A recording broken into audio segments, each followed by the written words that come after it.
سبز گنبد بسا ہے نظر میں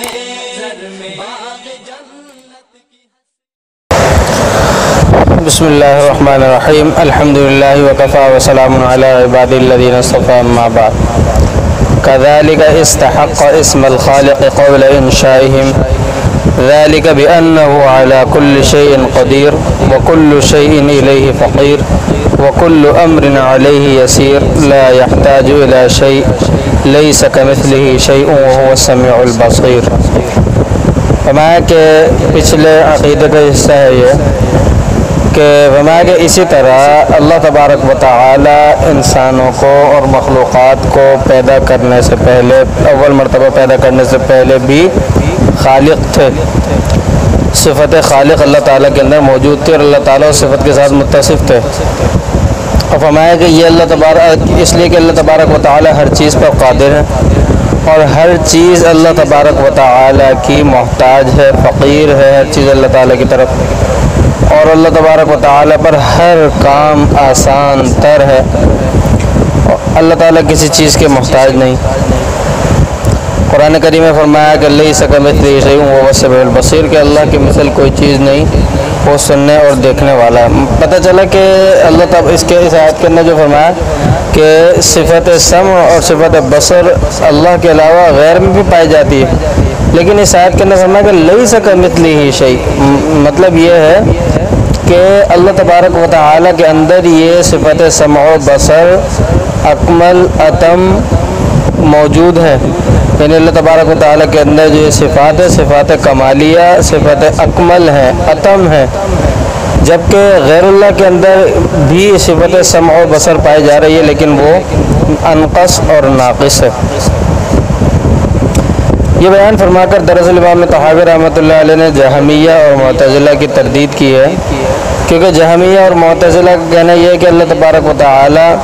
پہلے تو صفت محیی کے ساتھ متصف نہیں تھے، مردوں کو زندہ کرنے کے بعد یہ صفت اللہ تبارک و تعالیٰ کے اندر پائی گئی اور اللہ تعالیٰ صفت محیی کے ساتھ متصف ہوئے. یہاں ان سے پھر وہی غلطی ہو رہی ہے کہ یہ عدم ظہور کو فقدان صفت سے تعبیر کر رہے ہیں. اہل سنت والجماعت کا مسلک امام طحاوی رحمۃ اللہ علیہ نے اپنے الفاظ میں بیان فرما دیا ہے. وہ یہی ہے کہ اللہ تبارک و تعالیٰ مردوں کو زندہ کرنے سے پہلے بھی صفت محیی کے ساتھ متصف تھے، کیونکہ صفت کا فقدان عیب کو مستلزم ہے اور اللہ تبارک و تعالیٰ منزہ ہیں عیوب و نقائص سے. تو اس وجہ سے فرمایا امام طحاوی رحمۃ اللہ علیہ نے کہ اللہ تعالیٰ کے اندر تمام صفات ازلی ہیں. آگے فرماتے ہیں خلق الخلق بعلمہ وقدر لهم اقدارا. اللہ تبارک و تعالی نے تمام مخلوق کو اپنے علم کے ساتھ پیدا کیا،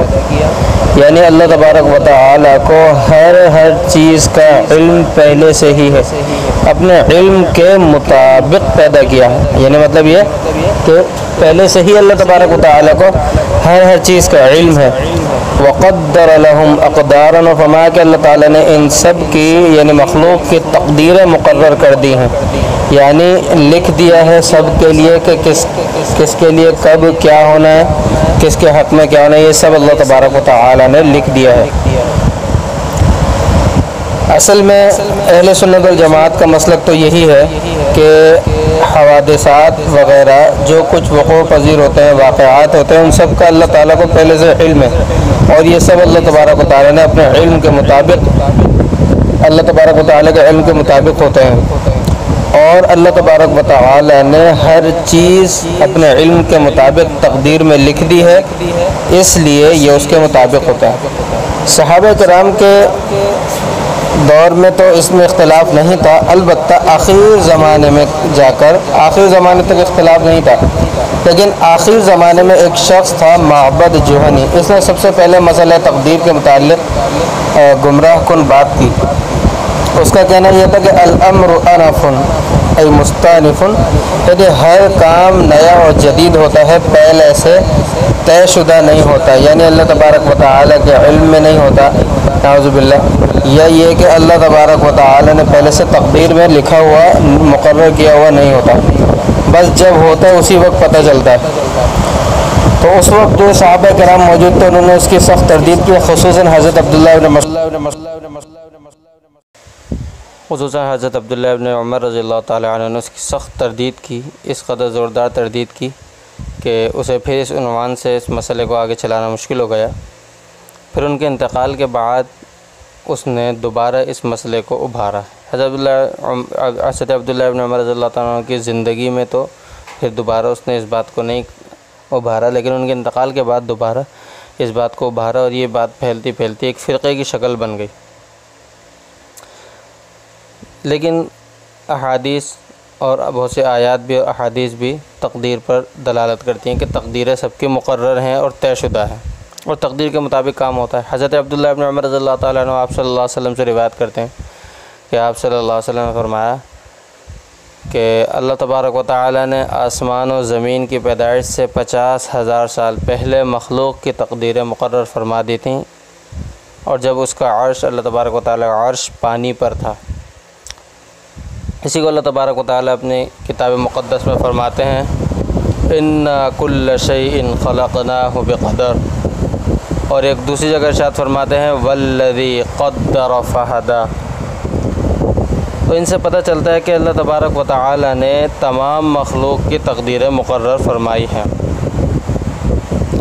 آگے فرماتے ہیں وَضَرَبَ لَهُمْ آجَالًا، کہ اللہ تبارک و تعالیٰ نے مخلوق کی عمریں بھی مقرر کر دی ہیں۔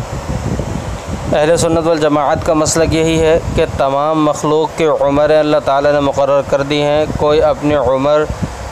سے پہلے یا اپنی عمر سے زیادہ زندگی نہیں گزار سکتا، نہ گزارتا ہے۔ وقت، اس کا جو وقت لکھ دیا ہے، حدیث میں آتا ہے حضرت جبریل علیہ الصلوۃ والسلام، جب بچہ ماں کے پیٹ میں ہوتا ہے تو حضرت جبریل علیہ الصلوۃ والسلام آ کر